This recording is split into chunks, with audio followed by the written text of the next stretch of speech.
தம்பி கீழே இறங்கு, தம்பி கீழே இறங்குப்பா ப்ளீஸ், கீழே இறங்குப்பா.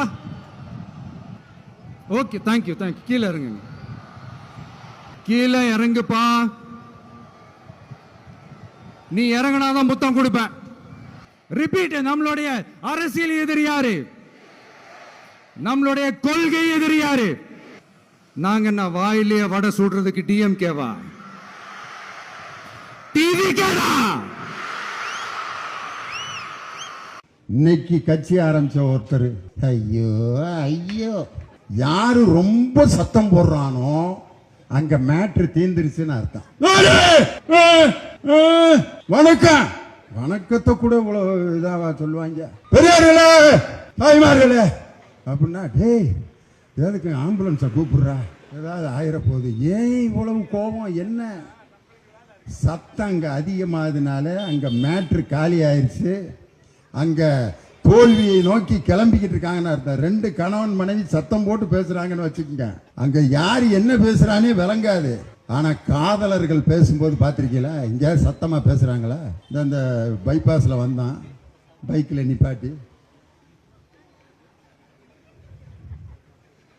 நீங்க பக்கத்துல போய் நின்று கேட்டா கூட என்ன பேசுறாங்கன்னு கண்டுபிடிக்க முடியாது.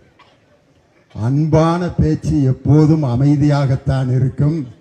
அரைகுறை அரைவேக்காடுகள் தான் கத்திக்கொண்டே இருப்பார்கள்ங்கிறதுக்கு வேற உதாரணமே தேவையில்லை. என் தலைவர் தான் உதாரணம் சொல்லுவார்.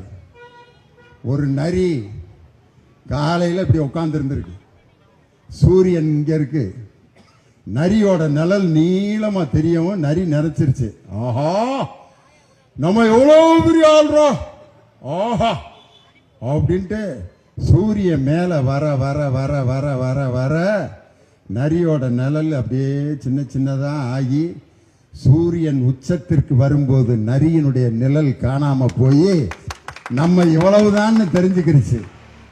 சூரியன் உச்சத்திற்கு வரும்போது இப்பொழுது ஆட்டம் போடும் நரிகள் எல்லாம் எங்கே போய் கொண்டிருக்கிறது என்றே தெரியாமல், அடையாளம் தெரியாமல் போய் விடுவார்கள். எத்தனை பேரை பார்த்த இயக்கம் இந்த திராவிட முன்னேற்ற கழகம். எத்தனை எதிர்ப்புகளையும் சந்தித்து இன்றும் நிலைத்து நிற்கிறது என்று சொன்னால் வலிமையான கொள்கையும் அந்த கொள்கையின் பிடிப்பில் வாழ்ந்து கொண்டிருக்கக்கூடிய உண்மையான தொண்டர்களையும் பெற்ற இயக்கம் இந்த திராவிட முன்னேற்ற கழகம். அதனால இதை யாரும் அசைக்க முடியாது. நான் ஒரு வீட்டுக்கு போயிருந்தேன், நாய் வளர்க்குறான், ஃபாரின் நாய். நம்ம நாய்ங்க அப்படின்னா, ஓ நாயிடா அது, கொஞ்சம் கூப்பிடுறியா அப்படின்னு. கடிக்காது.